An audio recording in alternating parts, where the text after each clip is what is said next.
Allahu Akbar, Allahu Akbar, Allahu Akbar, Allahu Akbar, Allahu Akbar, Allahu Akbar, Allahu Akbar, Allahu Akbar, Allahu Akbar, Allahu Akbar kabira, walhamdulillahi katsira, wa subhanallahi bukratan wa asila. Alhamdulillahilladzi khalaqal mauta wal hayata liyabluwakum ayyukum ahsanu amala wa huwal azizul ghafur.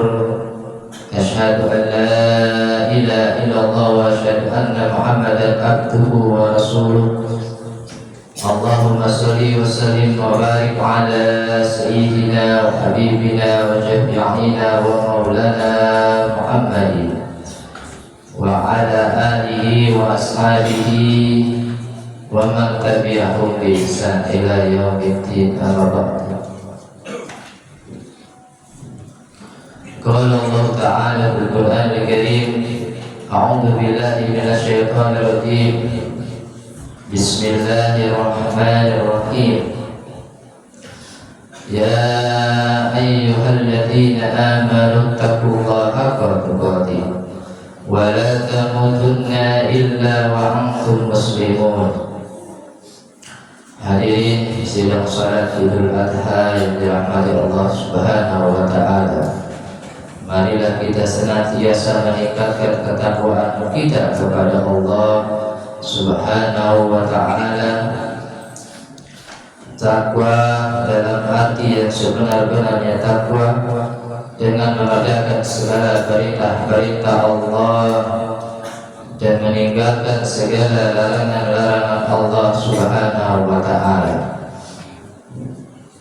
Hadirin yang dirahmati Allah Subhanahu wa ta'ala, wujud dari rasa syukur kita kepada Allah Subhanahu wa ta'ala adalah kita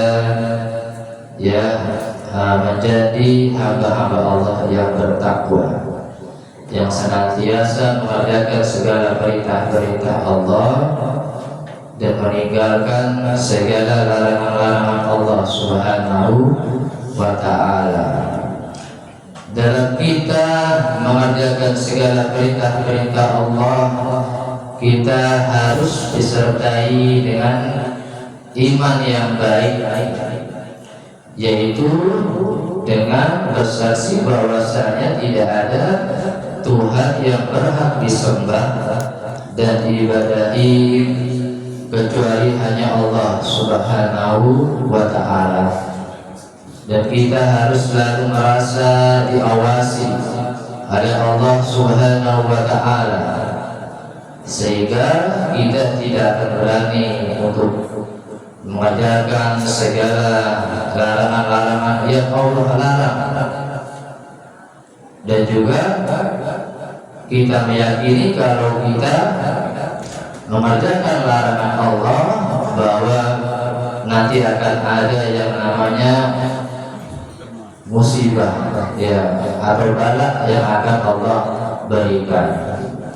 Hadirin sidang salat Idul Adha yang dirahmati Allah Subhanahu wa ta'ala, apabila kita sudah terpatri menjadi pribadi-pribadi yang bertakwa kepada Allah, maka yakinlah kita kepada janjinya Allah. Kalau kita sudah jadi orang-orang bertakwa, maka janji Allah adalah Allah berikan yang namanya kelapangan dan keberkahan rizki, kemudian solusi dari permasalahan yang kita hadapi, dan Allah cukupi kebutuhan kita. Wa may yattaqillaha yaj'al lahu makhraja wa yarzuqhu min haitsu la yahtasib wa may yatawakkal 'ala Allahi fa huwa hasbuh. Barang siapa yang bertakwa kepada Allah, kepadaku, kata Allah, niscaya akan aku berikan jalan keluar dari setiap permasalahannya. Kalau kita punya masalah sebesar apapun masalah kita, maka jangan kita mabuk-mabukan, jangan kita bunuh diri, tapi kita wudhu, kita sholat, ya, kemudian kita berdoa, mengadu kepada Allah terhadap permasalahan kita. Nanti Allah yang akan bantu menyelesaikan permasalahan kita. Itu janji Allah, solusi terhadap permasalahan kita. Wa yarzuqhu min haitsu la yahtasib. Dan kita akan diberi Allah itu orang-orang bertakwa rezeki yang tidak disangka-sangka. Tiba-tiba tetangga main, saudara main ke rumah, yang main ke rumah orang tajir, orang yang kaya raya, banyak kontrakannya, ya banyak usahanya, main ke rumah, anak-anak dikasih duit, punya anak 5 masing-masing 100.000, bapak ibunya dikasih uang kedua 500.000, ya, alhamdulillahirabbil alamin, rezeki yang tidak disangka-sangka. Dan kalau kita tawakal kepada Allah, diberikan kita Allah kecukupan sama Allah, ya, mau beli mobil cukup, beli rumah cukup, beli tanah cukup, dicukupin sama Allah kalau kita tawakal. Hadirin sidang salat Idul Adha yang dirahmati Allah Subhanahu wa taala, alhamdulillah pada hari ini kita berjumpa dengan hari raya Idul Adha atau hari raya kurban. Salah satu wujud syukur kita kepada Allah Subhanahu wa taala yang telah memberikan kita banyak nikmat, banyak kenikmatan adalah dengan kita berkurban. Ya, selain berkurban juga kita mengerjakan sholat. Barusan kita kerjakan sholat, ini 2 rakaat, ya, ini wujud rasa syukur kita kepada Allah Subhanahu wa taala. Fasholli li rabbika wanhar, kata Allah, dirikanlah sholat dan berkurbanlah. Hadirin yang dirahmati Allah Subhanahu wa taala, Rasulullah sallallahu alaihi wasallam juga bersabda, barang siapa yang memiliki kelapangan rezeki, ya, mampu berkurban, namun dia tidak mau berkurban, kata Rasulullah sallallahu alaihi wasallam, fala yahdur musallana, janganlah kamu mendekati masjid-masjid kami, janganlah kamu mendekati majlis-majlis kami. Rasulullah agak marah kalau ada orang mampu tapi tidak berkurban. Ini hadis ini setidak buat kita bahwasanya begitu pentingnya ibadah kurban. Kalau kita hadirin pada hari ini, tahun ini belum bisa berkurban, maka kita azamkan, niatkan dalam hati kita bahwa tahun depan kita pasti bisa berkurban. Kita mulai menabung tabungan kurban, ya, atau tabungan sapi, kita bisa bayar dicicil, ya, pelan-pelan. Yang penting kita ada niatan, kita ada, ya, usahanya. Ya, insya Allah kita nanti Allah berikan pertolongan untuk tahun depan kita bisa berkurban. Nah, berkurban ini adalah amalan yang dicintai oleh Allah Subhanahu wa taala. Rasulullah sallallahu alaihi wasallam bersabda, tidak ada amalan anak Adam yang paling dicintai oleh Allah Subhanahu wa taala kecuali menyembelih hewan kurban, kata Rasulullah. Nanti di hari kiamat Hewannya akan datang ya dengan tanduknya, dengan bulu-bulunya, ya, dengan rambutnya. Ya, kemudian darahnya itu yang menetes diterima oleh Allah sebelum menetes ke tanah. Hadirin yang dirahmati Allah Subhanahu wa taala. Kemudian juga ibadah kurban ini ya dia menggabungkan dua ibadah tadi. Ibadah salat dan ibadah berkurban. Fasholli li rabbika wanhar tadi ayatnya. Dirikanlah salat dan berkurbanlah kata Allah. Syekhul Islam Ibnu Taimiyah menafsirkan ayat surat ini bila mengatakan bahwasanya Allah memerintahkan kepada Nabi Muhammad untuk menggabungkan dua ibadah utama ini, salat dan berkurban, supaya kita menjadi hamba Allah yang taqarrub ila Allah, yang tawadhu, yang membutuhkan kepada Allah Subhanahu wa taala. Beliau juga berkata, Syekh Ibnu Taimiyah, bahwasanya harta benda yang paling utama adalah ibadah kurban. Sedangkan seutama ibadah badan yang paling utama adalah sholat. Maka kita percaya segala perbuatan amal kebaikan kita, berkurban kita, maka akan nanti dibalas oleh Allah dengan balasan berkali lipat ganda, dan kita akan diberikan keberkahan oleh Allah Subhanahu wa taala. Amin Allahumma amin.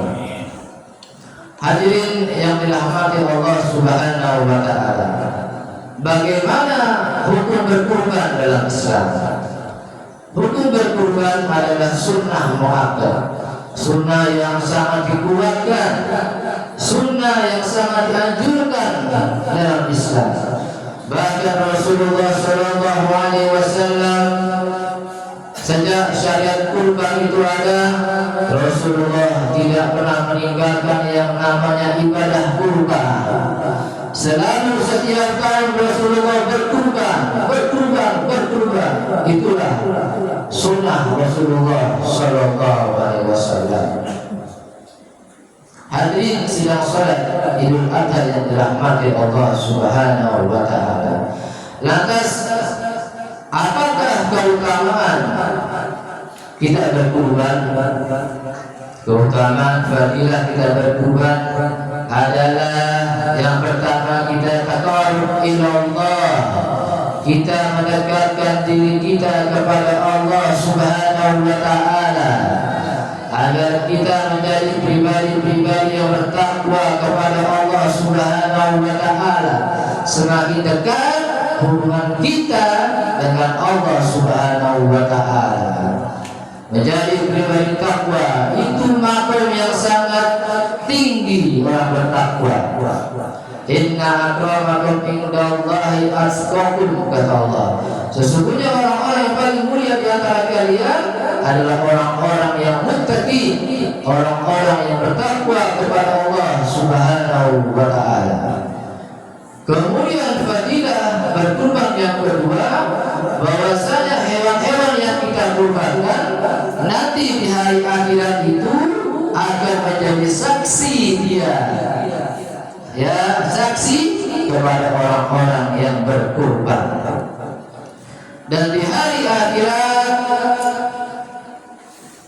hewan-hewan yang berkurban datang menemui orang-orang yang menyembelih hewan kurban dalam kondisi seperti dia di dunia, tidak terpotong-potong, rapih, kambing, sapi, ya, seperti dia di dunia, dan dia menjadi kendaraan tunggangan bagi yang menyembelihnya untuk melewati as-sirat. Inilah keutamaan yang kedua. Yang ketiga, keutamaan ibadah kurban adalah kita berbagi kepada sesama umat Islam yang kurang mampu, yang jaranglah mereka yang bisa makan daging kambing, daging sapi yang enak-enak, sangat jarang sekali. Ya, maka ini hari bahagia, hari mereka bersenang-senang, kita bersenang-senang. Ya, semua makan, orang kaya, orang miskin, ya sama-sama senang, semuanya makan, hari berbagi. Dan orang yang berkurban boleh mengambil bagiannya dari yang dikurbannya untuk dikonsumsi. Kemudian fadilah berkurban adalah Allah akan berikan keberkahan kepada orang-orang yang berkurban. Kurban berkah artinya ziyadatul khair, bertambahnya kebaikan. Ya, banyak kebaikan yang akan hadir datang kepada orang-orang yang berkurban. Kurban berkah hidupnya, berkah ilmunya, berkah keluarganya, berkah usianya, berkah hartanya, berkah seluruh aspek kehidupannya apabila tidak berkurban. Hadirin yang dirahmati Allah Subhanahu wa taala. Kunci dalam kita selamat di dunia akhirat, selamat dunia akhirat kita, saya terakhir adalah ada dalam surah Al-Asr. Ya, a'udzu billahi minasyaitonir rajim. Bismillahirrahmanirrahim. Wal 'asr innal insana lafi khusr illa alladziina aamanu wa 'amilus shalihaat wa tawassaw bil haqq wa tawassaw bis sabr. Kata Allah Azza wa Jalla, ini ada 4 orang yang beruntung di dunia ini. Cuma 4 orang ini yang bisa selamat bahagia dunia dan akhirat.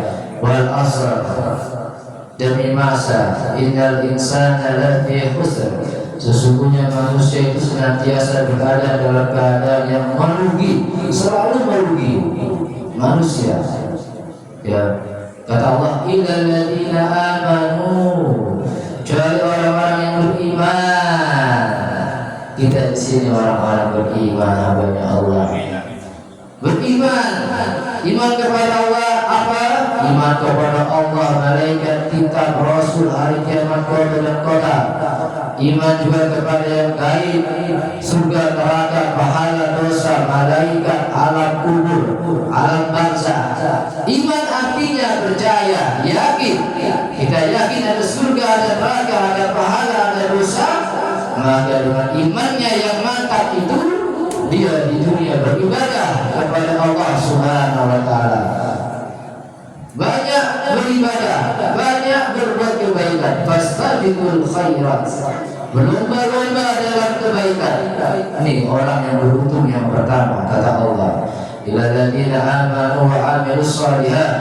Yang kedua, orang yang beruntung senantiasa beramal salih, amal yang baik. Tidak hanya amal saleh, tapi amal ibadah. Ini hidupnya selalu berbuat ibadah, amal saleh.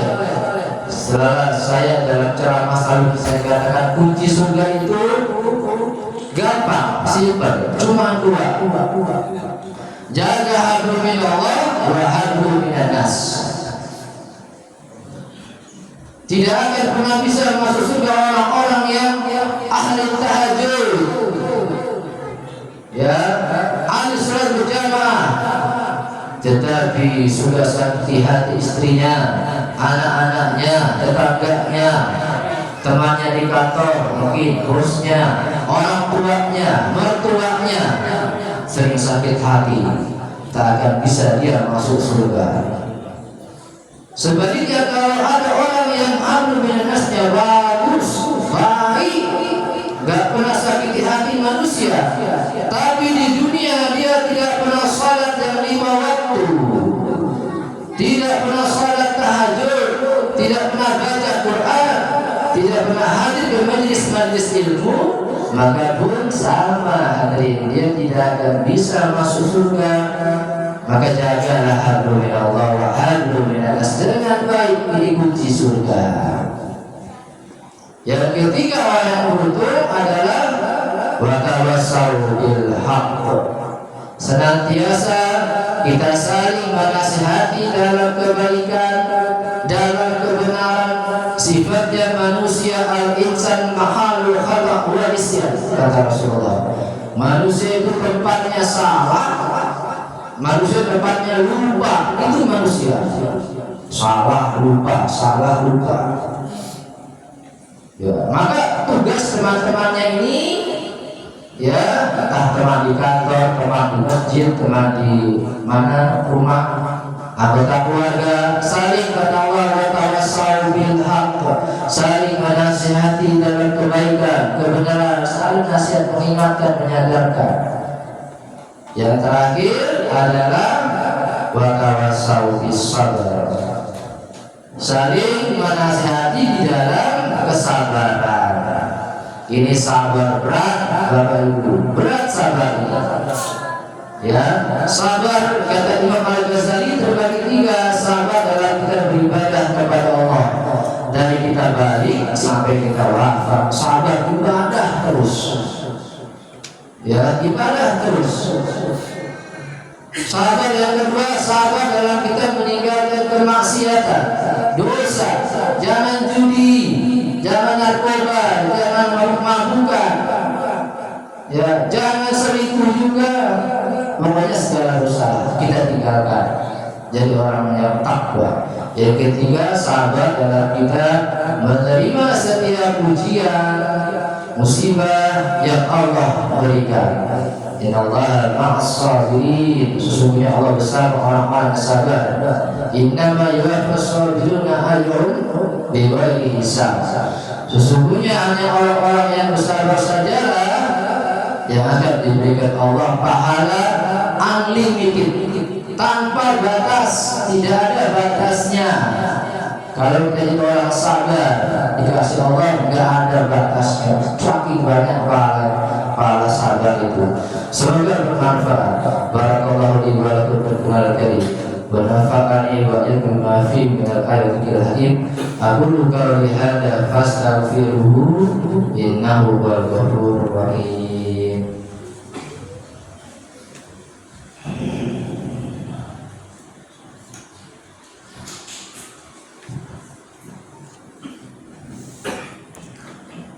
Alhamdulillahilladzi hadana li hadza wa ma kunna nahtadi laula an hadana Allah. Asyhadu an la ilaha illallah, asyhadu anna Muhammadan abduhu wa rasuluh. Wa shalli ala sayyidina Muhammad wa ala ali sayyidina Muhammad. Alhamdulillah.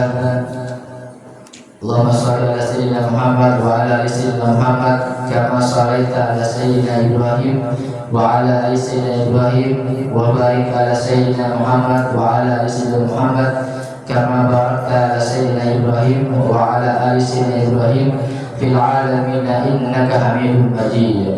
Allahumma ighfir lil muslimina wal muslimat wal mu'minina wal mu'minat al ahya'i minhum wal amwat.